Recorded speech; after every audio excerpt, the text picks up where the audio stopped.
Good morning, everyone. It's us. I see us. Hello out there. The whole time we're sitting in this dark, we don't see each other. We don't but all of a see, sudden and we then pop we're on like, the screen. boop. Hello, good morning. Good to see everybody. Sorry about the slight delays this morning. Trying to get some right links there. Yes. And do you guys hear us? give me some Beautiful. thumbs up. There All right, you awesome. go. Hey, Purvis, I saw the thumbs down. That's not nice, Eric. Not nice, Eric. Not nice. I'm just kidding. We do know that the link was off, so we are resetting that out. I'm sure we'll have a flood of people that were trying to click that wrong link. So our apologies on that this morning. But we're going to get rocking here. We've got a flood of people. Get it? Because it's raining outside? Did you do that on purpose? I did not. I did not. But Yes. it is quite rainy outside. So nasty. It's going to lead to a fun playoff game tonight for my daughter. Nice. Yes, nothing like a good rain game. I love it. So we got lots of fun stuff to talk about. We're talking about kind of, we're going to have Steve Ellis joining us here, talk about how they do Rockstar open houses. We're going to have, some regular market discussion. Then we're also going to talk about how we can really do a good job on predictive analytics and some different things for everybody to consider. And options. Yeah, some options for people. And we've been doing some great talk with a lot of our top producers and got some input on some things to do there, sir. Absolutely. So let's dive on in with some of the announcements that we have. Just some reminders. Everyone will be muted right now. We'd love to hear from you. Hit that raise hand button. We also want you to contribute. So if you've got questions, you've got thoughts, especially when we get to the market discussion, raise that hand. We'll make sure we unmute you. We do that not because we don't want to love hearing everybody, but we don't want to love hearing everybody. We don't want to love hearing everybody that's got different stuff going on. And the dog's barking and the doorbell's ringing and people are having conversations with people in the room. And we're like, we don't want to hear all that. Y'all give out your credit card numbers and your bank accounts. That happened last week, last month. We got to make sure we mute you guys. So with 200 to 250 people in here normally, we'll get some background noise. So excited for all that. Just as a reminder, we don't do all the names in our sales meetings anymore. Yes. We did do some videos on that. We had 86 agents joining Samson Properties. We did that video. It's 649 total closings at Cardinal. And we thanked all of our top agents and teams. We did separate videos on those. Those are our YouTube channel. And they were also in the email that was sent out as well. We appreciate each and every one of you. So make sure that you do go watch that because it's worth celebrating. It is. And I know I started to see those shared on social last night as well. So excited to... welcome all our new family members. Congratulate all of you that have made us so successful and helped us have a great April. And here we are crushing it in May. Yeah, we are. We have some new announcements. Look, they got a picture of... they have a picture of you when you were... Actually, it looks like Kason when he was little. It looks like little Bobby. It looks like little Bobby. Maybe, little Charlie. So we're up to 40 offices strong now, which is exciting stuff. Super exciting. We talked about last month how we were... I don't even know. That was post-sales meeting, I think. It was. It was. You did it on the update. I did on the update. That we added a couple offices last month. We added Prince Frederick. We were really excited to add an office in Calvert County. Jen Anderson and Mary Eldridge, fantastic brokers there, had an franchise exit by the Bay. And they decided to all merge over and join Samson. So we're excited to have them. Jen Anderson's going to be our broker manager in our Prince Frederick office. Some more exciting news to come on that soon. Yep. We also added a... I thought there it is. We also added an office in Delaware. Hello, Delaware. We added a physical location in Camden, so you can come stop by, meet clients there. It is the first spot where you can actually meet people. We're going to call it a real office here, so we can say we have 40 now, which is exciting. Yes, and that is in setup right now, so it should be ready in the next week or two. And then we also have a new principal broker. Yes, we do. Terry Now, we're welcome. She's a Samson agent of ours that is licensed in both Maryland and Delaware, and she has agreed to help us be our principal broker. Ernesto took us from opening Delaware, and he had an opportunity that we absolutely agreed and blessed him that would be a really great blessing to his family, and we agreed he should take. And but he'll be back someday. He'll be back. He's still a friend of ours, and as we grow in Delaware, that circle is small, absolutely. And Terry, he'll be back on our team someday, I'm wonderful. sure. She's hit the ground running and doing a complete Delaware audit for us. So we're super excited about that to get everything moving in Delaware as well with the new So welcome to management, Terry. She's been with us. Punch? No. Yeah. No. Stick to your day job. Got it. We also had a fantastic grand opening celebration at our McLean office. I guess this is a reopening because we were already in McLean. Pretty. Grand reopening. Yes, so pretty. Fantastic turnout. Hey, you did good on that space. Thank you. You're welcome. Thank you. It was a great location. You can see the sign in the bottom left there. That is on 123 on Dolly Madison Boulevard. Just fantastic signage for all of our visibility. So it's going to help us when it comes to selling homes, because now everybody in McLean is going to know, oh, Samson's in town. It's going to help you get more listings. It's also going to help us have a bigger footprint, beautiful parking there, beautiful setup. So excited about our McLean office. Did we mention parking? Yes. I know that was a huge struggle in the other office. And now you're much more likely to use the office, much more likely to bring your closings there. So we're really excited about McLean. So we had a great grand opening there. We've also set some save the dates. I'm super excited about these, guys. We're coming. We're coming. We've got a lot of grand opening celebrations to celebrate. Prince Frederick, which I just mentioned, that's going to be June 10th. Front Royal, which we opened a little bit ago, but we had to wait till we wanted to get our signage up there. So we're now ready, June 12th. And then Hagerstown has actually been a month and a half now. I think that was April 1, around that time frame. But we had to get down the old signage, and we're working on getting ours up, and we'll have it up by then. So we'll have June 16th. We're going to have our big grand opening party there. For you local to those 3 areas, I'm also planning right now a lunch and learn for those areas on those days. So we'll do lunch then we'll probably do the grand opening party, early afternoon, 2 to 4 type time frame on all those locations. So invite your friends. Invite your friends. If they want to learn about our brokerage, they can come to the lunch and learn and more exactly where those will be in the next couple of days. But invite them to that lunch and learn, or to the grand opening. Grand opening, yeah. And now remember, if you belong to a different office, come see the new office, meet all the new people at that grand opening celebration. We love to see everybody at these grand openings. So excited for those in the middle of June. Yeah, absolutely. And then we talked about that, and you can go down. Oh yeah, so guys, we are super excited to roll out a brand new program for you, because one of the things as W-2 employees, you get to participate in retirement plans, whereas we are 1099 contractors, we don't necessarily always get that. So we have partnered with Equitable. They are coming in to help us launch SEP IRAs, solo 401ks, and other types of life insurance, health insurance options for you in your wealth management strategy. They are going to do a session tomorrow, Thursday, 10 a.m. We are going to record that, and we will send it out to you. The super cool thing about the SEP IRA and the solo 401k, depending on how much you want to contribute, you can decide that you want to take a percentage of each transaction, each commission that comes in, and accounting will deposit that for you. You can decide you want a flat dollar amount to go from each transaction, and accounting will deposit that for you, and they will set it up and go directly into your account. Now, there is one thing for you to know. Once you set it, you can only change it once a quarter, just due to the administrative nature of the paperwork that is required and the heavy lift.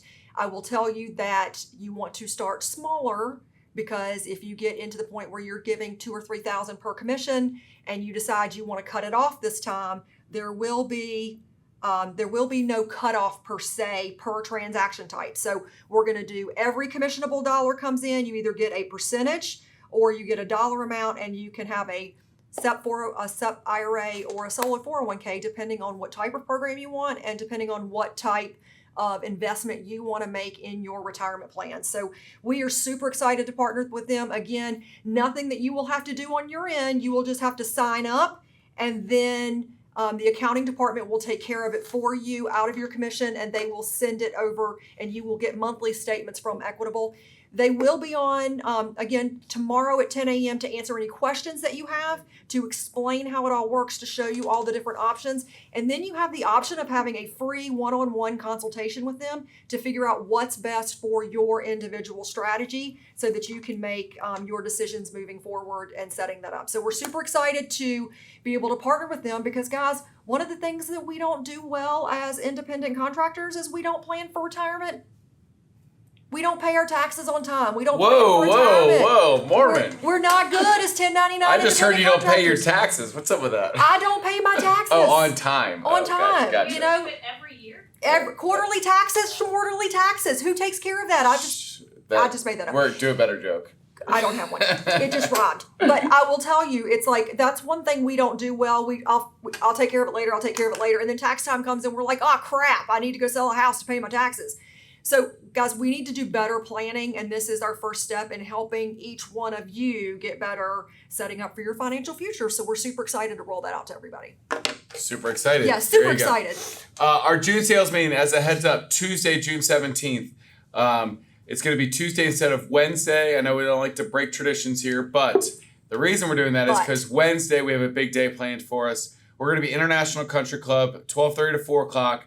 I mean, look at those three of the best agents in all of the DMV in Northern Virginia. Jason Cheperdak, Dustin Fox, and Carolyn Young, all going to be teaching classes to us. Jason, how to get the business you deserve. Carolyn, what it really takes to build a successful real estate business with mindset, habits, and systems. And Dustin, 7 ways to use ChatGPT to grow your real estate business. And I've heard glimpses of, all these 3, but, I love that ChatGPT stuff, man. We're just digging in a little bit. It's fantastic. So, anytime you hear any of these 3 speak, it's a gift. And we're going to get all 3 of them in one afternoon. So if I were a practicing real estate agent, I would have that circled in Sharpie on my calendar right now. So just know there is an RSVP link on the Cardinal Nest. Please do RSVP. We are space limited. So it's going to be first come, first serve. And if you take an RSVP, your butt had better be in that seat because we do not want to cut somebody else out that could have come. So please do make sure if you RSVP that you were there. And I don't care who you are, you can learn something from one of these 3 individuals to help your business grow. They Absolutely. are fantastic, and they are sharing their knowledge, pulling back the covers, sharing their knowledge with you to help you be better. I think it's going to be a great day. Fantastic stuff. Yeah. So a reminder that now Real Scout, we've been yelling from the rooftop, the Real Scout is fantastic, and you should be using it for all your clients. It is now our office exclusive spot, so you can log in now, put your office exclusives in there. All the Samson agents can see it, and all of our buyers that have been given Real Scout accounts by us. Just for any clarification point, the Real Scout CEO has talked to the Zillow CEO, and they know what their office exclusive system looks like. They understand who has access. It's fully approved. There will not be any Zillow cutting off our listings because they're using Real Scout office exclusives, because we are sharing it directly to our agents and directly to our clients of our agents, not publicly to the public that are not our clients. So it's really the best of both worlds. We're getting the market buzz. We're getting all of that pre-marketing that we're doing. Our agents still have access to everything coming on the market. They can send it out. The reason we went to Real Scout, guys, is because the agents, when we were using First Up, weren't necessarily sending the information or acting on the information, and it really wasn't doing. They're admitting them. You don't have to I'm do doing it. the same thing. I'm just I know, up here but you just don't have ding, to ding, do ding. it. Bethany's on it, so she's telling me to stop admitting people in for the waiting room. I'm just ding, ding, dinging up here like crazy. So this is a place where we are getting the information out to the client base. You're able to do all the wonderful things and then not be penalized on the back end because we're doing it the right way. So I feel kudos to Real obligated Scout. to make one last point. Yes. That in less than 1% of instances, this is what's best for your client, to sell the house off market. Unless that you get that one outer that you've got to sell off market, or they offer you something you just can't refuse, please do not push this as a strategy, because it's going to blow up in your face. And I shared the article I think Thursday or Friday of last week, maybe, to everybody about the LinkedIn post that the couple had of a Compass office exclusive that they almost cost themselves $100,000. Guys, we made it downloadable for a reason. Download that, print that, put it in your listing presentation. You might not think it applies to you, but you don't know if you're coming in and a Compass agent's coming after you and they're going to talk about how great their office exclusive network is and they're going to sell their house off market. Show them that article. I'm gonna buzz Casey here because he can take it. But Casey is whatever. And then it happened this week to him that he was like, he almost lost a listing to a Compass agent, and the Compass was, oh, we're gonna sell it off market, yeah. And then Casey, wow, Freudian slip. Casey dug the in. genes are strong. It doesn't and matter. looked at it, and the Compass was selling 2% of their homes off market to each other, and it's like, that's not the best route. And showing them that article ahead of time, saying that if somebody convinces you that off market and private exclusive is the way to go, that you could be leaving a ton of money on the table, is the right thing to do. So include that in your listing presentation, because you don't know, they could love you, but then somebody comes after you and sells them on this idea that they're going to sell for more money off market and all this and all that, and all of a sudden they dive in there. So just a preemptive, I would download that article to consider it. On that same vein, Zillow Showcase, I still think this is a great deal. You should be doing this on all your listings. $250 get you a lot more exposure to not only for your listing, helps it sell better, but also to those future sellers that see that you're showcasing listings in the neighborhood. The last point I'll kind of make on, the Zillow Showcase is this. Some of our top realtors have said that they actually will go in with 2 plans, with the idea that they know that they're going to go for the higher plan, but they'll include Zillow Showcase, some extra pictures, some extra whatever, and they'll say, but that's a 0.5% more. And people are always like, well, I want that. That's going to give me the best sale. I want that interactive floor plan. I want the video. I want the. So it might cost them $1,000 total to do all the extras, but they're going to make $4,000, $5,000, $6,000, $7,000 extra in that extra 0.5%. So something to keep in mind there. Next Wednesday, we're going to be at HQDU. If you guys have not been to an HQDU, I highly suggest you go. It's a great day of training. Sarah and I do a business building class for an hour typically. We always have a top agent come in. Cindy Fox, thank you for speaking next week at Lake Ridge. We've got great classes throughout the day. These are our upcoming ones. We're at Lake Ridge, Gaithersburg, McLean, Richmond, all in the next 30 days. So I'd encourage you to get to the one that you can get to. If you can drive there, it's worth your day. Circle it in your calendar, go out. You will walk out with more actionable tidbits to make your business better. And guys, we always roll these out, and we're constantly changing classes based on what the office is looking for, based on the new technologies and things that we're rolling out. So even if you went to an HQDU, say 3 months ago, 4 months ago, we have leveled up our program as we're trying to level you up. So we're making sure that we're constantly changing those up and giving you the best content areas while we're there with breakout workshops as well. Yeah, and they also change every time. Not only are we leveling up our stuff, but we're actually letting the office managers and some of the local staff pick some of the topics that they think are relevant to them. So they are different every week now. If you think you got in a rut. We also would encourage you, if you've got a realtor friend that wants to attend an HQDU, we're actually giving referral rewards credit. If they come to an HQDU and they end up joining us because they'll see the best of Samson at an HQDU event, then we're going to give you that referral reward credit as well. Bring them. So wanted to kind of dive in now. Sarah and I have talked at you a lot. Want to dive into a couple things going on out there. So now is where you have to raise your hands and dive in. We want to talk about what are you seeing in the market out there right now. So traffic, sales, days on market. If you don't raise your hand and volunteer, then we're going to voluntold people. Sarah's already scrolling through the list to find somebody she can voluntold. And you better raise those hands, people. Make them tell us what they're seeing in the market out there. So I think you should start with L2 Realty out there, Laura, if nobody else answers here. Laura, unmute yourself. Ask to unmute, girlfriend. What are you seeing in the market? I know Laura will share if I ask her to. How are you doing, guys? Good. How are you, Laura? What are you seeing out there in the market? We're seeing, I guess the most proper word or the closest word I can think of is a bipolar market. Okay. And let me explain that. Because some houses are going still $100,000 over list, no contingencies. As well as on the flip side, you can have 21 days on the market and get all the contingencies for your buyer. So it just depends upon, I don't even know. It's bipolar, I guess. Agreed. I agree with that. I think we're seeing a lot of that. I appreciate that jump in. Now we'll jump to Corey. Corey Lancaster, what you got, buddy? Unmute yourself up there. Yeah, and Laura's in the Gainesville market. So Corey, tell everybody where you are. Tell everybody where you're at. Hold on. Unmute yourself, buddy. You got going and you didn't unmute yet. I'm actually in the Burtonsville office. I like that background, buddy. Looking slick. Thank you. I have a sign, a neon sign that's going to go up there soon. But I agree with the last caller. It's kind of bipolar. You know, I do my prospecting calls every morning, and I'm still getting people who are like, "Yeah, I was thinking about selling, but now I don't know if I'm gonna have a job. I work for the federal government, so still getting a lot of that." But I will say, you know, I put a couple of rental listings on.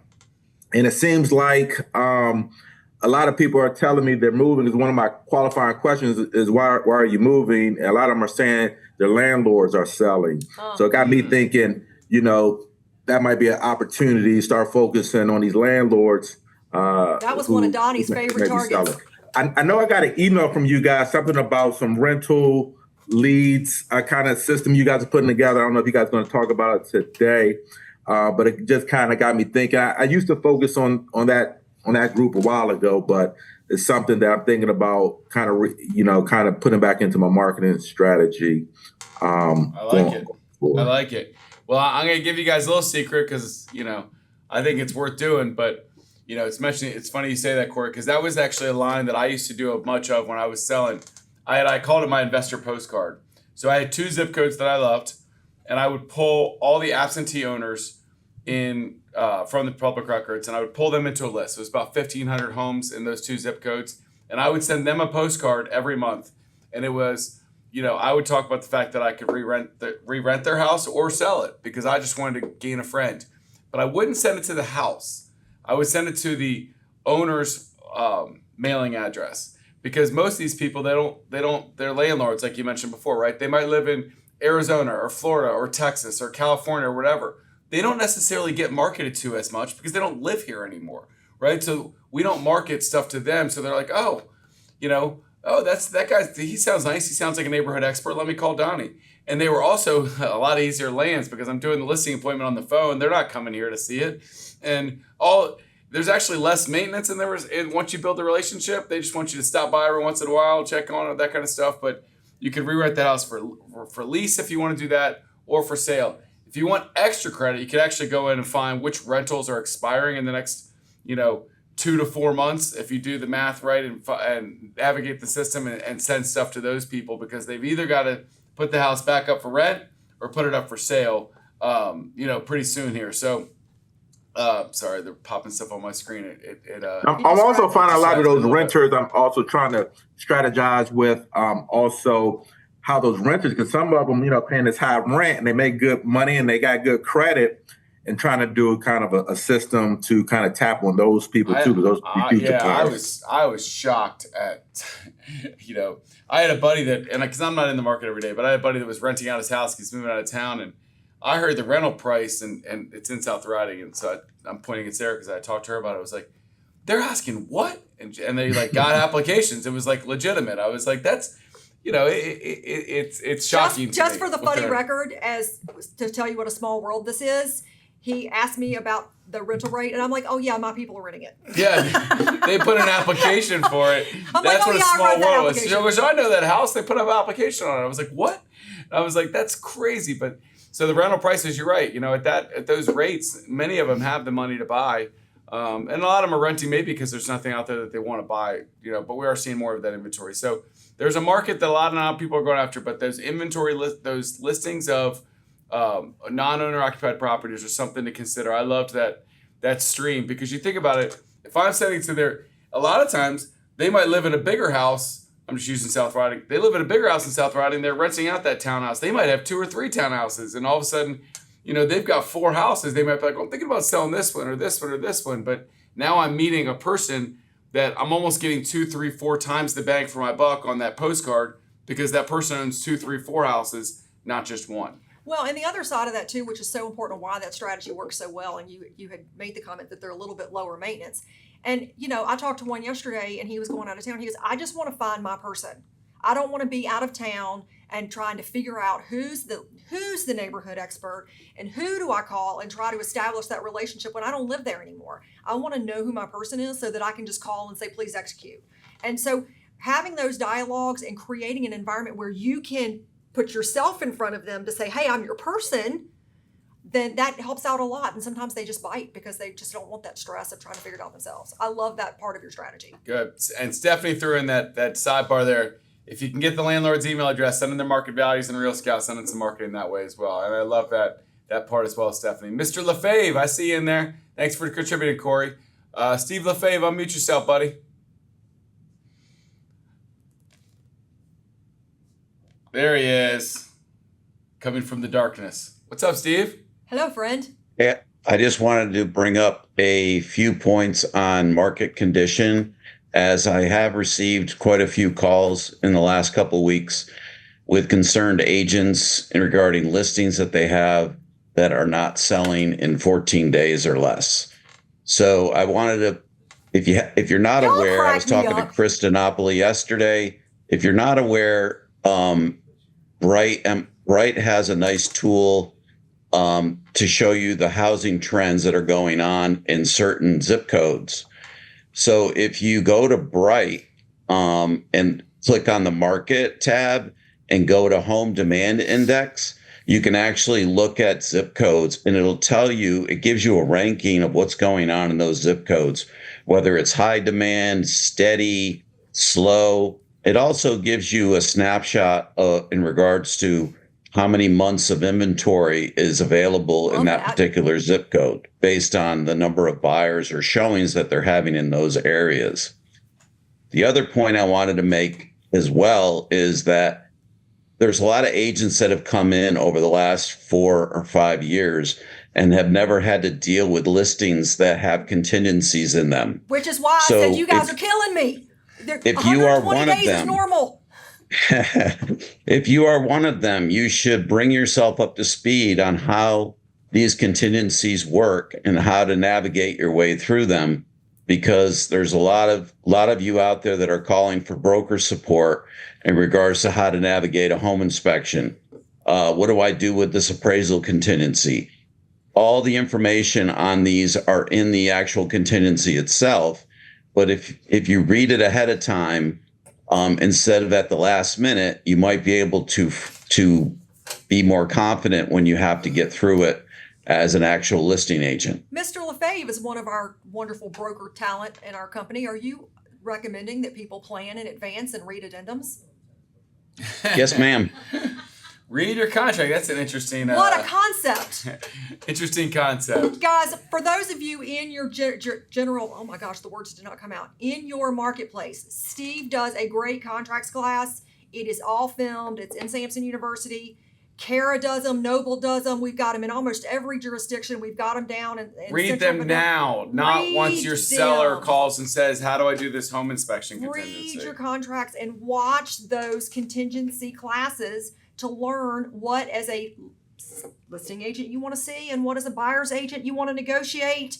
Learn how to navigate this, because, guys, this market, like to Steve's point, many of you have never experienced a balanced market.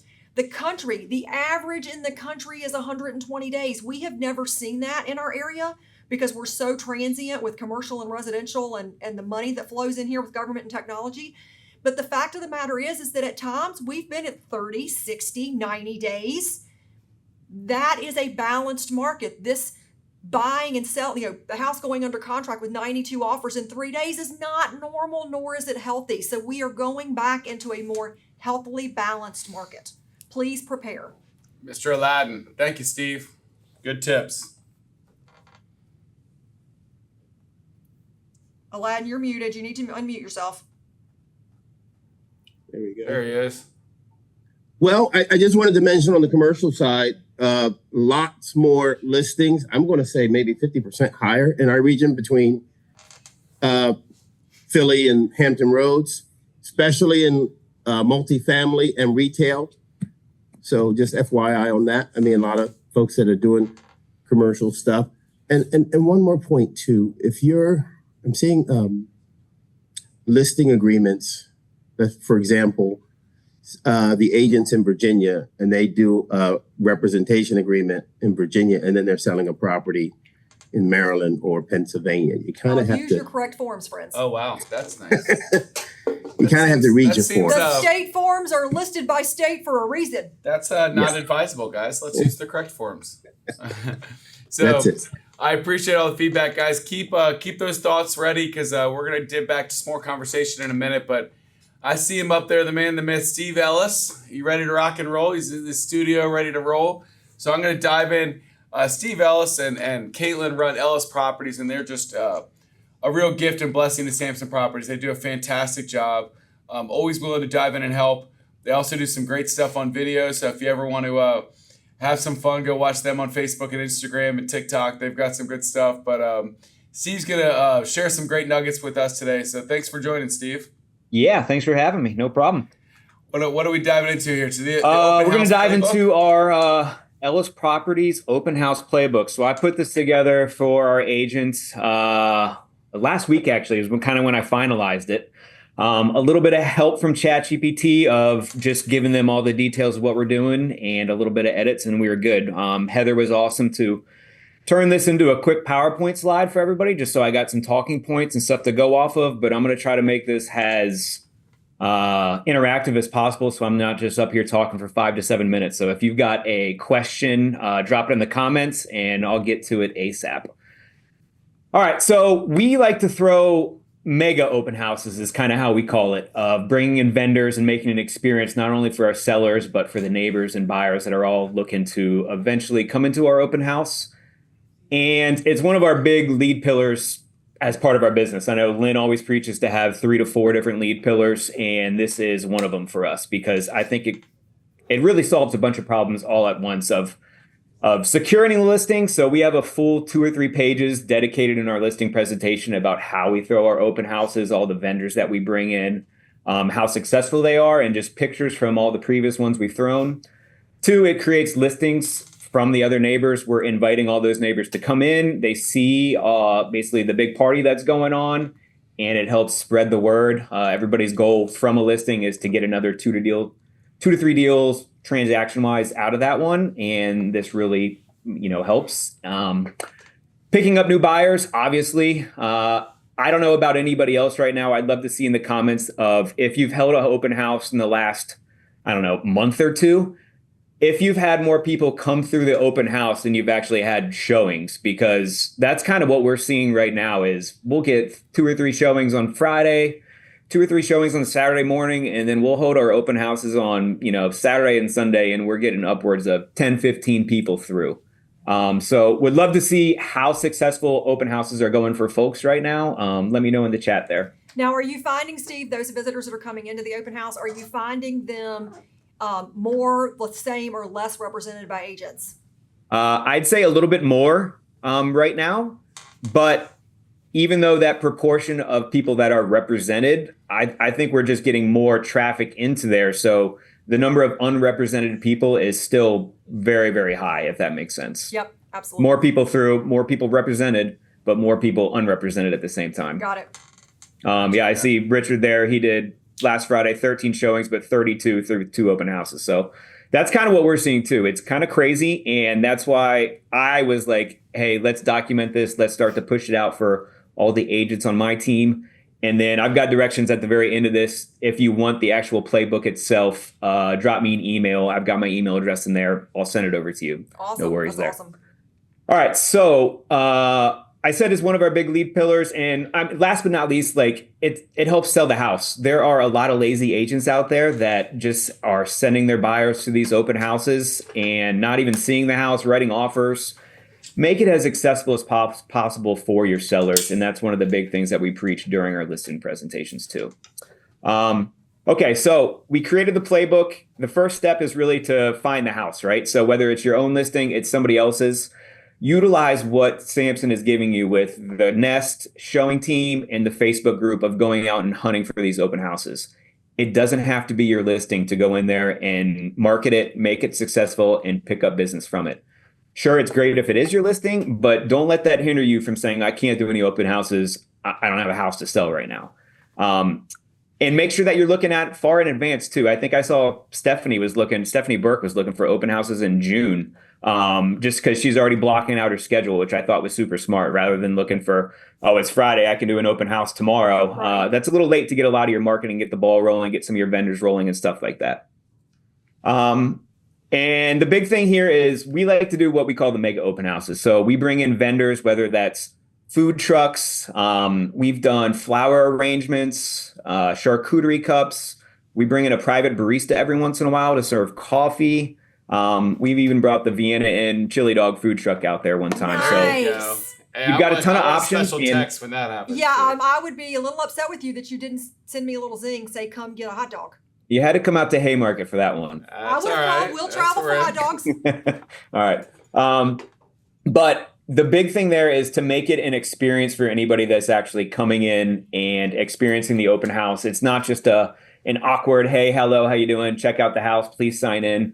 You're giving them value, you're providing them something. And the best part about when those vendors come in and they're waiting for their coffee to be made or they're waiting for their order from the food truck is you get to chat them up. You get to not only find out information about them, but you get awesome feedback on the house too about what they thought. And they're way more willing to share any type of information with you if you're providing something to them rather than just handing them a sheet of paper from MLS and saying like, here's the printout. What do you guys think? Right. So how do you start to get the ball rolling on all the marketing and everything like that? The first one, you gotta kind of pick out when you're actually going to be doing it. So we like to do ours, if it's for our own personal listing, we like to do a Friday evening, and we call it kind of like a launch party, where we invite all the neighbors specifically for an hour before the open house actually starts. And that's a separate postcard that we do. On Saturday, we'll do our mega open house with the vendors, another separate postcard that we do. And then on Sunday, we'll do our last call. And that's really just to get anybody who hasn't had a chance in there to go see it. And that's kind of how we market the 3 different postcards and the 3 different types of open houses that we'll do throughout the entire week for our own personal listings. I think you can go to next slide now, if you don't mind. So marketing. Everything on social media, huge, but don't forget, one, the print marketing, get those postcards, use the print shop. Huge for us. Like I said, we do the 3 different postcards and get those all out. But then also, don't forget about email marketing. I think that's one of the most forgotten things to use, and one of the most effective things to do right now is email marketing. Not only just send it out to your database, call it the deal of the week. Tell them that you've got vendors and food trucks coming up. If they live nearby, use it as a good touch point, almost a small little client event, and just kill 2 birds with 1 stone. So that's big for us in trying to just get the word out, get as many people out as possible. There's other tools that we use. It might be door knocking. It might be slide dial, where we're dropping voicemails. It might be, our ISA calling around the entire neighborhood and inviting them out. But the main point is just getting the word out outside of just the postcards. Really search all those different avenues. Social media is huge, obviously, Facebook, Instagram, whatever you need, but you want to get the word out for it. And then research and prep. You got to be the expert, not only on that house, but also the neighborhood. It might be a little redundant of what I'm saying, but you've got to know the house. You've got to know the neighborhood. You got to know the schools that everything goes to, the HOA. And more importantly, I think more important, than all that stuff in today's market right now, is knowing what's going on in the market in your little small pocket. Because, as Laura was saying, bipolar, your listing in this neighborhood could be a lot slower than something one neighborhood over. And you've got to know what your days on market are going to be, who your typical buyer is going to be, and not be looking at your phone trying to look up facts and data when people are coming through. You want to be as accessible, and on top of it, be the local expert on your product. And my dad, and one thing we always learned is know the alternatives. If there's something wrong with your house, it doesn't have a walkout, or it backs to a major road. another house or whatever, know the other ones around that have that alternative. Okay, maybe this isn't the house for you, but if you know the pluses and minuses of every house that's sold and the ones that have recently sold, then you're going to be that expert, and you're going to instill confidence in them that they should maybe continue a relationship with you. You don't have to be a hard salesman. Flashing that knowledge is going to just lift you up so much in that prospective client's eyes. Oh, 100%. If that's one of the questions I ask is, have you visited any other open houses today, kind of thing, just to get a feel for how our house might stack up against the competition. And if you already know exactly what that house is that one has a killer view over there, mine doesn't, I've got to create something else to combat that, or just be knowledgeable about it. So I think that's a great point for sure. Yep. And then making sure that you have all your print marketing done, I think, is huge too. So make sure that when you're arriving there on the day of, you already have, whether it's your buyer's guide, your brochures, whatever you need, have all that done beforehand, 3 to 5 days, whatever you need. Make sure the print shop, if you're doing it through them, has enough time to get through, and Steve, have that ready so that you can go ahead. You don't recommend them coming into the office 15 minutes before the open house is supposed to start and trying to hit print and then showing up 15 minutes late to the open house? I think you can try it. I don't recommend it. I used to always make this point. This is like your own listing presentation or buyer presentation for this buyer or listing. Absolutely. Have something ready to give people. Look, we're trying to sell the house we're in. But if they don't want that house, this is your chance to make an impression on them. Now, I'm not going to give every single person a $3 to $5 nice book takeaway, but you're shooting your shot here. Have a great conversation, be engaged. But if they've got some great walk away that they can walk away from, not just the brochure of the house, but a brochure about you and what a great agent you are, that's going to go light years towards the possibility that they continue the relationship with you. So that's what, I'm piggybacking on your prepared materials, but have it all ready. I used to have it on top of the fridge. Those are my 5 great packets for the 5 great prospects I was hoping to meet that day. And that would go to those people, once I had a substantive conversation. I was like, hey, this might be a thing. Like, hey, take my buyer guide, take my seller guide. I'd love to talk to you some Especially more. when the nosy neighbors come from down the street, right? That's a whole target. You're calling ISA, you're calling around to get those people there. And when they come in, they're like, oh, I live 2 streets over. I wanted to see what this one is. I'm thinking about selling. Bam, launch into, these are the things we do. And can we come this afternoon? Let me give you this packet. Being prepared to have that conversation and go, oh, great. Thanks for coming. Yeah. Like you just lost your opportunity, right? So that preparation key. That first impression is key. Yeah. Yeah, definitely. So then execution the day of. I always have my to-go bag basically prepared the day before with all of our open house signs, our sign-in sheet, whether you're printing it out or you're doing it on your iPad, make sure it's charged up. Your print material that I was talking about. Some other stuff like air fresheners, toilet paper, paper towels, Bluetooth speaker. I make sure I have it all because you never want to be scrambling around, the actual day of. Small stuff, but I think it lets you just calmly hold your open house rather than scrambling around at the last minute. And then actually the execution of it. So I like to position myself at some place near the front door where I can see guests enter, guests leave, and I'm always greeting them or saying goodbye to them, asking for feedback, asking for sign-ins immediately when they walk in the door. And if they're not able to sign in right away, I usually say, you know what, go grab your cup of coffee. I'll bring the iPad over to you, let you sign in while you're waiting for it, and chat them up then. The number one question that I ask when they walk in the door is typically, where are you guys coming from? I like that question because it gives me a ton of information in just a simple question, but also lets me follow up with additional questions. You ask where you're coming from. They say, I'm holding an open house in Loudoun County. They say, well, I'm coming from Arlington. And I was like, okay, well, what about this house caught your eye that brings you out this way? Could it be the space? Could it be the lifestyle? Could it be job, family? And that kind of starts to get the ball rolling. I don't immediately jump into any of do you have an agent or anything like that? 50% of the time, they're going to say, yeah, I have an agent, just so you stop talking to them. That doesn't mean that you're just going to delete them from your database or not reach back out or anything like that. I'm going to get up to the follow-up in a second word.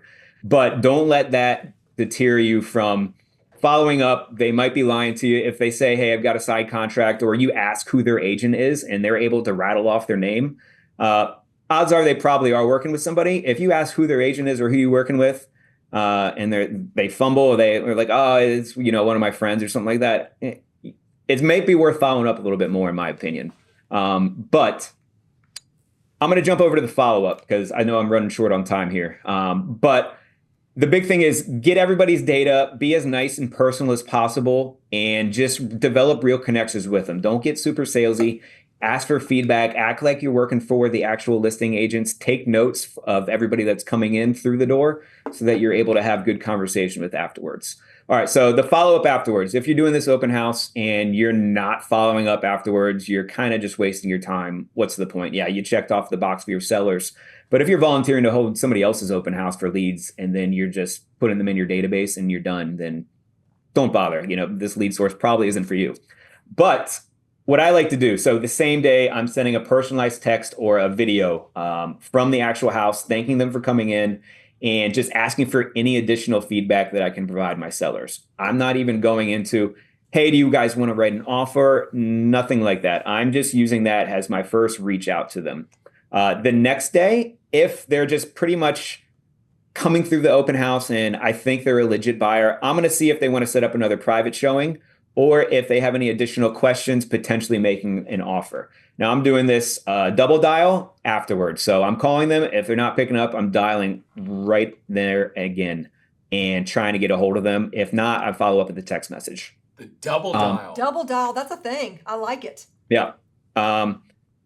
And in that text message, I'm including a link back to the actual listing, whether that's a link through Real Scout, if it's your private property website, something to drive them back to your marketing, back to your website. 48 hours later, I'm finding another off-market property for them. whether that's something that we have on Real Scout, that it's an off-market property, something that's coming soon the next weekend, and trying to provide value that way rather than just saying, hey, is there anything else you guys want to see? Be proactive, provide them value. Don't just sit there and hope that they're going to reach back out to you.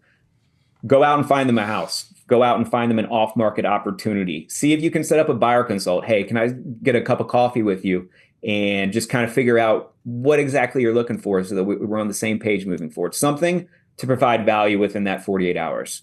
72 hours, I'm doing a call, text, or email to inquire if I can keep the loop on any of the other properties coming on the market. Now, hopefully I've got their email address when they signed in, and I think that's a perfect opportunity to use Real Scout to just set them up on a search of a similar property of what they've already looked at. Let Real Scout, let whatever CRM or website that you use kind of work for you, and hopefully you can re-engage them that way at the same time. And then additionally, you're going to set them up on all your weekly emails going forward, and then you're setting them up on your drip campaigns within your CRM for any type of buyer leads that are coming in. If you have their address, you can, or even just their names, public records, they say, hey, I got a house to sell. You can do skip tracing, find their address, set them up on seller alerts through Real Scout or, YLOPO, whatever you guys are using. And that's kind of how we work our follow-up. From then, it's really just about, hey, if they're an active buyer, I'm calling them once a week just to check in. I'm not saying the word check in. I'm providing them value, but you want to make sure that you're not just putting them in your database and letting them see your boring, Merry Christmas emails once a year type thing. In other words, sales is a contact sport. Yes. You Yes. have to engage with people, not just set it and forget it. Engage with people. All right. So I think you covered a lot of this in the You did, tracking yeah. and reporting, just an internal. Yeah. I kind of skipped ahead, but I think that's all there. I'm kind of We do looking have at a couple of quick questions for but- you. Denise asked, how many solid leads do you typically get from open houses, and how many do you hold a month? I personally will only do them on our listings that we personally do, just being as a team lead. Anything outside of that Saturday mega open house, we just provide to our agents and let them host and run with it. We do cover a small portion of a lot of the vendors and stuff like that. I will say, if you're worried about costs for some of those vendors coming in, talk to whoever your lender is, see if they want to come in, hold the open house with you. I think it's a great time for them to speak to what's going on the financial side with, the rates and stuff like that. And then at the same time, they can probably pick up some of the marketing costs too. And if it's super busy, like people have been saying, it gives you two people to greet people, talk, trade back and forth, that kind of thing. But as far as people come through, usually we're around like that 15 mark, I'd say average wise, and probably about 5 of those are typically unrepresented or nosy neighbors. That's kind of the tracking that we've seen over the last month or two.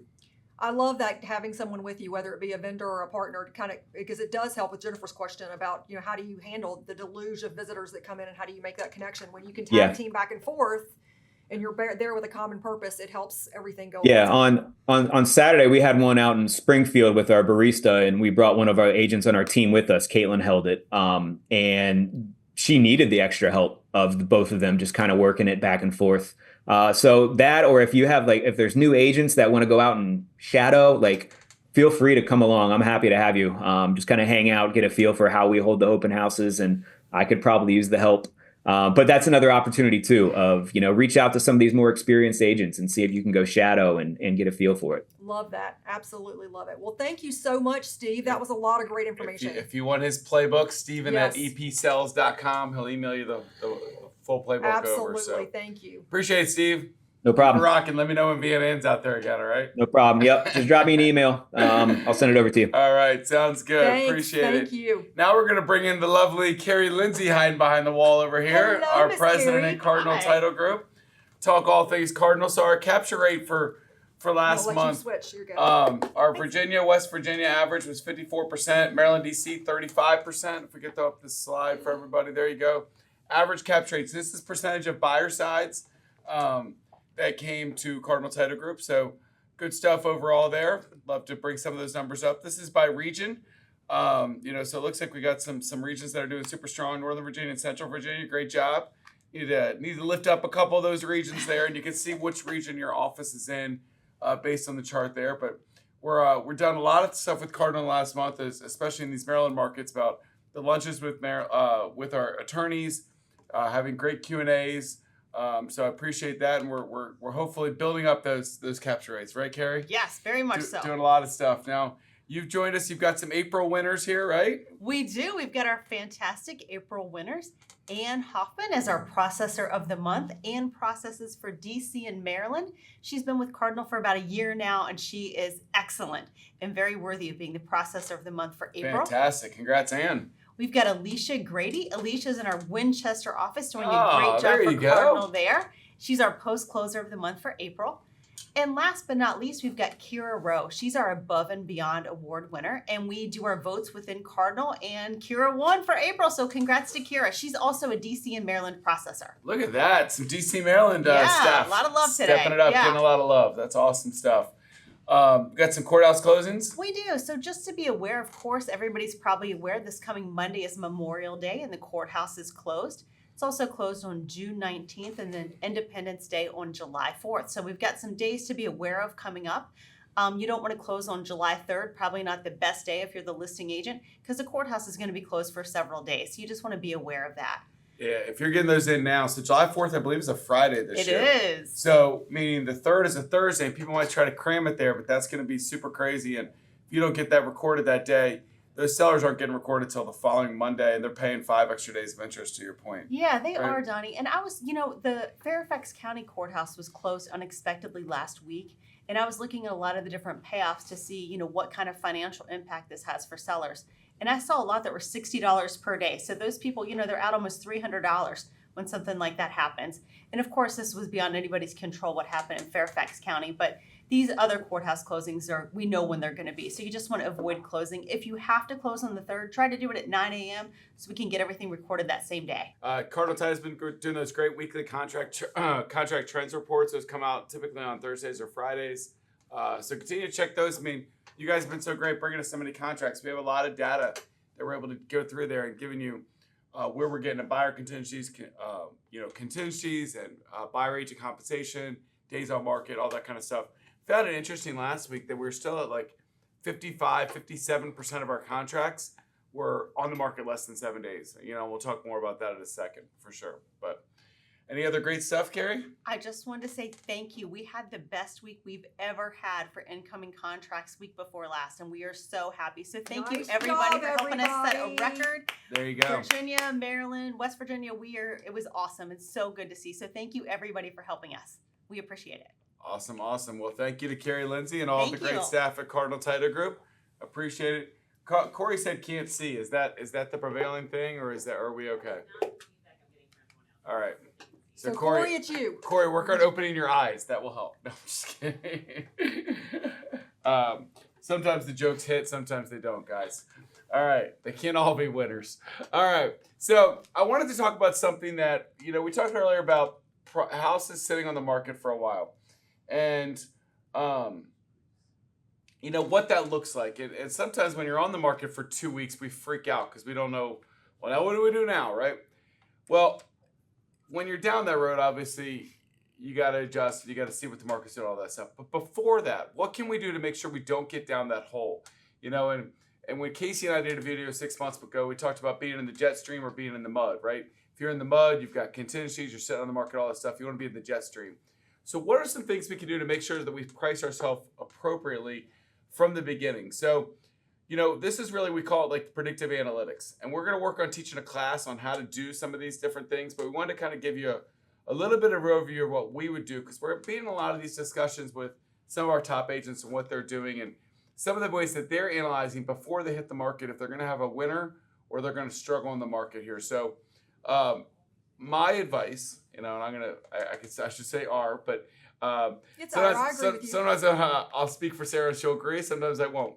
But she won't. So pricing your home sale, I would personally do a coming soon for at least 7 to 10 days every time. I know Casey's 7 days. I know Dustin said he's more like 14 if he can. And we can vary a little bit on that. But me, I'm in like the 7 to 10 days coming soon status. So if I'm going on the market next Thursday, I'm going on the market the Monday previous, 7 to 10 days, and I want to see how the market reacts.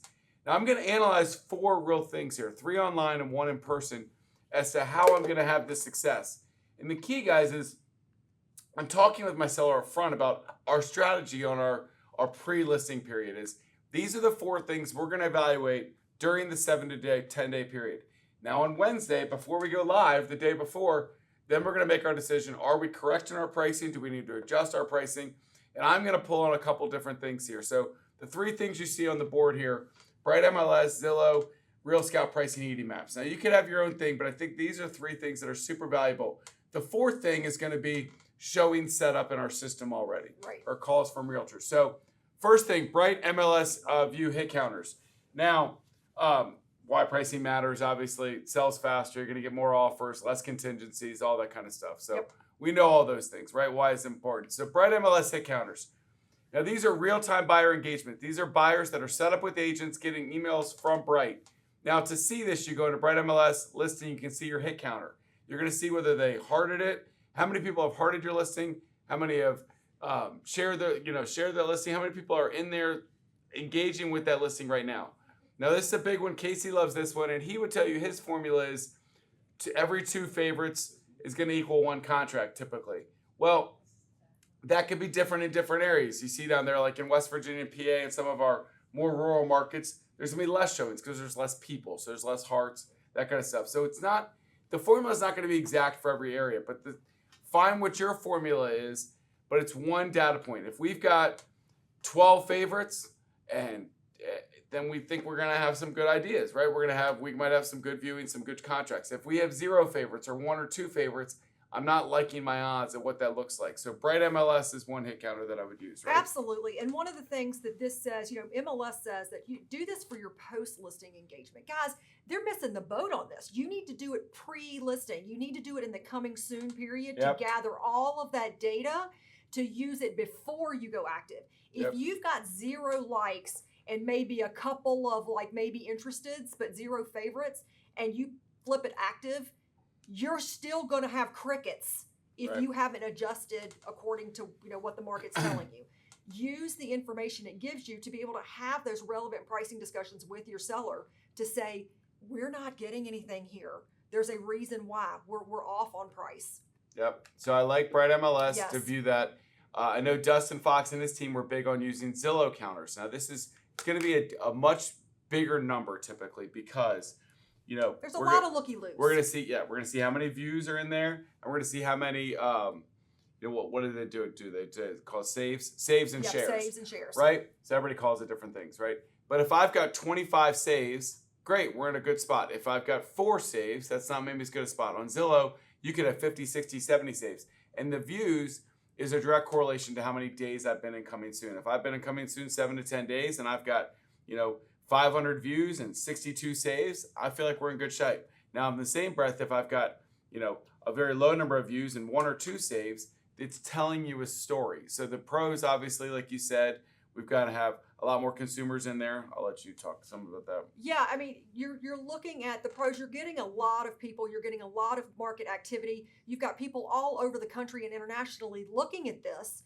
They're looking at different areas. People look online before they look anywhere else. The con of it, though, is that it really doesn't show buyer seriousness or buyer intent. You could have a lot of people bored at work clicking on Zillow. So you've got to make sure that when you are running your numbers, when you're using a Zillow, that you are taking into consideration what's happened this time and this time and this time and build your statistics. You're not going to just be able to go, I think I should have 537 likes, therefore I'm going to get a contract. You're going to have to track it for a little bit to figure out what your market area is going to generate and what that should look like.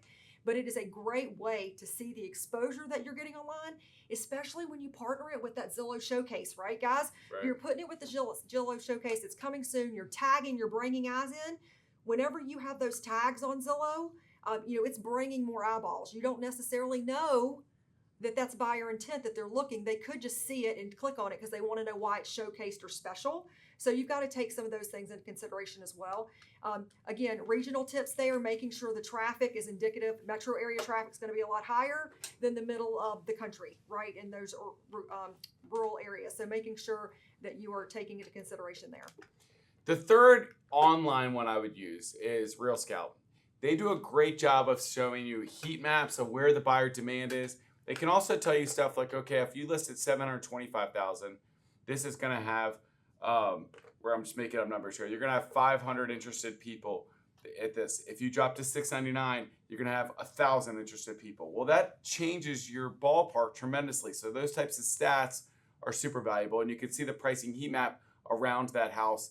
So you can see now Real Scout, the pluses are it's got some really cool tools in there to see it. The downsides are that not everybody's using Real Scout. This is only evaluating buyers that are working with buyer agents in Real Scout. Now, a lot of other companies have Real Scout, so it's a bigger number than you think as far as the traffic in there. So to me, this is 1, 2, 3, and I'll give Bethany credit, although I said I wasn't going to give her credit today, is they're telling a story.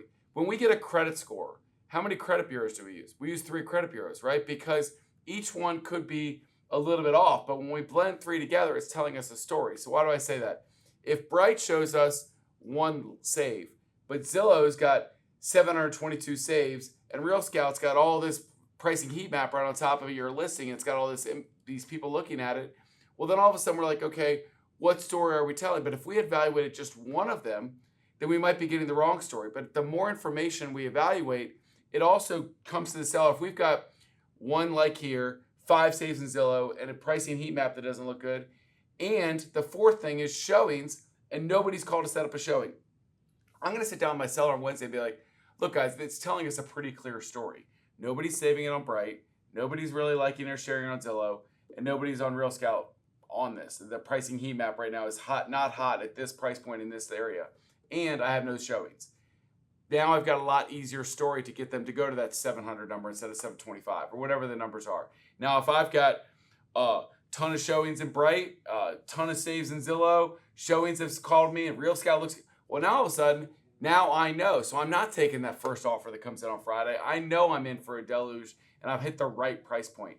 Hitting the right price point the first weekend is so vital for so many reasons that we've talked about a lot of times. So that's why I just think I would evaluate all 4 buckets and bring them together to tell that story. And if you're sitting at a listing presentation and explaining to your seller, this is the story we're going to tell during this coming soon period, that's compelling. It makes you seem like a pro, makes them feel like they're in good hands, and makes them feel like he's not going to let the seller, buyer seller, Donnie's not going to let me go off on the wrong price point. He's going to evaluate all these tools and help us come to the right decision so that we go off strong and have an amazing first weekend. And guys, we've talked about this morning, I think they've used the term bipolar several times. We've talked about the market's bipolar right now. I don't care how long you've been in the market and how good you are. There are listings that you think, oh, we should go off. My gut feeling is we should get XYZ, and then it sits. We are using the tools we have available to us. They are not replacing us and our gut feeling and our market knowledge. They are adding to and helping the story craft so that we've got data points to prove why we want to list at a certain place and to help us make a better decision. One is not better than any of the other, but together they make a really great picture and a great story that you can then be a little bit more assured that you are giving the best advice out there in the marketplace. During this coming soon period, use them all. You know, they all have great pros. The limits, they're just like anything else. It's data. We don't know buyer intent.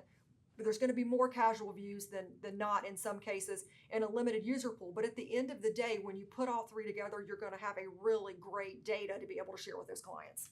I agree, and I think that's, it's a key way to help set that story, because I hate when people say, well, I've been on 21 days and nobody saw my house. Right.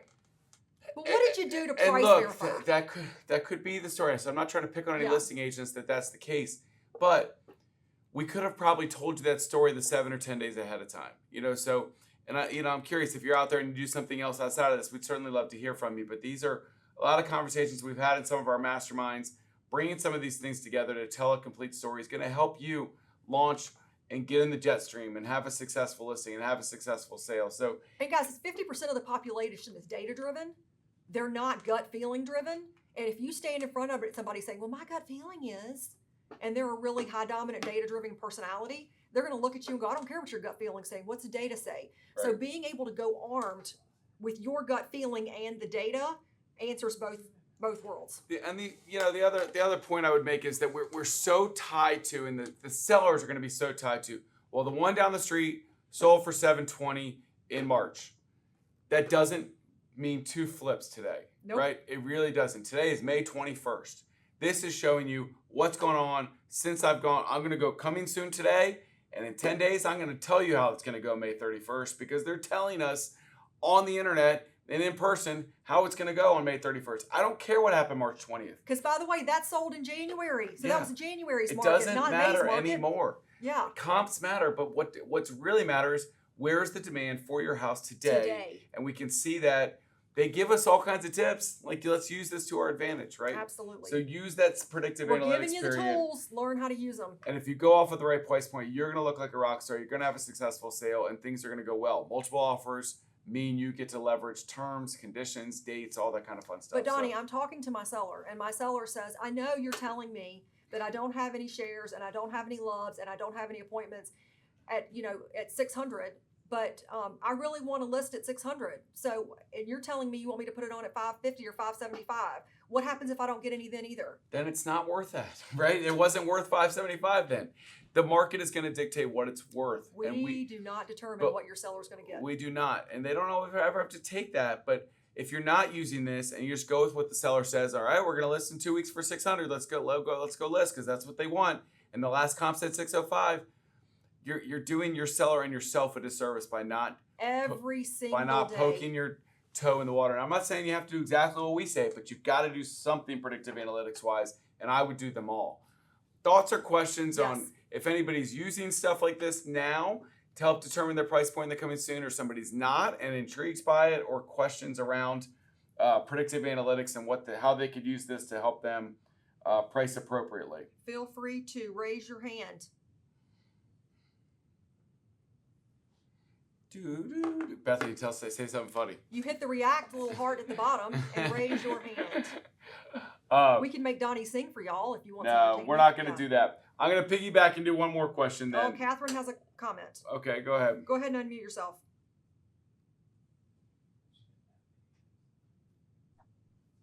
Hi, I'm sorry. I'm walking into the Burtonsville office. Awesome.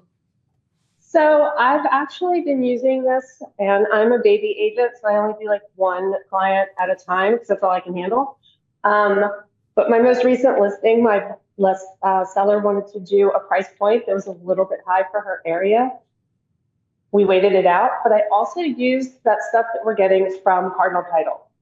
And I told her, based on what she wanted me to do and based on that information over those weeks, we knew exactly how long her property was going to end up. Ooh, sorry, running out of breath. How long her property was going to stay on the market, and we hit it perfectly. And she got exactly the amount she wanted, but it took 30 days. Right. And using all that information, we weren't scared at the 21-day mark. Sure, right. Because people freak out, right, when they see that. But when you see the contracts and some of that stuff coming in, like we showed, it said, I made the point earlier that 53 to 57% last week were less than 7 days, which to me is still a high number. But that means 43% of them weren't. There were a lot of them that were 7 to 21 days. There were a lot of them that were 21 plus. So it doesn't mean you're not going to get that contract. Now, the correlation we just needed to find the right person to see the house. And we knew it was going to take a little bit of extra time because of the information that we were given. Yeah, no, and I think that's good. And I think I would make the point, though, that I wonder if, Catherine, if you don't mind me asking, what was the price point? What did they end up getting? It was $315, and she got $315. It was a little row home in the middle of Baltimore. Was it always at $315 the whole time? The whole time. We didn't budge. So, and we'll never know the answer, obviously, because you can't play things in reverse. But I wonder if we had done predictive analytics and it was kind of cold on that. And I'm just using an example because I know you can take it, Catherine, is if we had put it at 315 and nobody was really liking it, saving it, sharing it, if you might have said, you know what, let's list at 300, and maybe and if they listed at 300, maybe there would have been all this buzz. Maybe you get multiple offers and you do sell the first week for 315 and the same number, 320 and no contingencies. Who knows? We don't really know, but I'm saying that in that example piece, maybe that would have told you, hey, nobody's really looking at 315. This could take a while if we go off on this price. And there is some validation to the point where, guys, that when buyers see a house that they're used to everything going off the market, just like the sellers are in 3 days or 5 days or 7 days, and they see a house that's been on the market for 27 and 30 and 43 days, blood's in the water at that point for them. because they're like, what's wrong with it? Why hasn't it sold? I'm going to get a deal. They're going to start undercutting and putting all their contingencies back in some cases. So there is the school of thought that, again, you move it quicker, you price it right. You can't price it too low. It rides itself up on multiple offers and you get those great contingencies. But again, hindsight 2020, you just won't know. Yeah. Well, this one was a situation where 315 was a hard line for her Right. financial purposes. Right. And it was just Gotcha. kind of like she And just so- wasn't And willing every to risk it at situation- the Every lower situation point. is different. If that's where they got to be, then ride that out, see what Mhm. happens. Yep. Yeah. Oh, we have Corey. Thanks, Catherine. Mr. Corey, get Oh. back in there with your nice background. Sorry, that was me. I was trying to highlight you up to get you up there and I disappeared you. I like that one. I'm disappearing. You I'll get him. I'm putting a spotlight on you, Corey. There you go. Yeah, You it's got to unmute. unmute you. There There you you go. go. Okay. All right. I'm unmuted.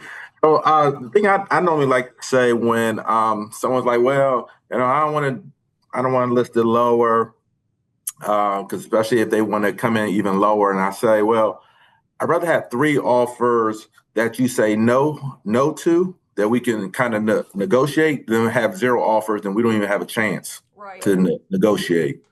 So that's what I like to kind of get That's a them good to point. get That's a it good at the point. market value, because sometimes they want to, hey, let's do a little bit higher, just in case people try to negotiate us down. Because I'd come in low, so therefore everybody else comes in low, kind of. Right.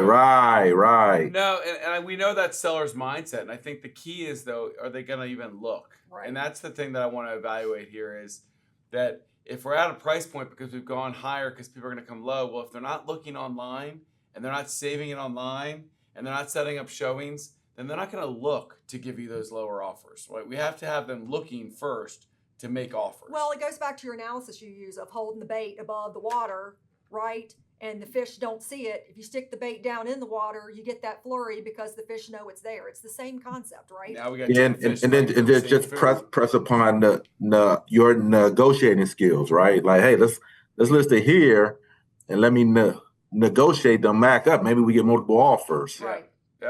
Yep. I think that's the key. So no, I appreciate that analogy, love that, Corey. It's yeah. good thoughts.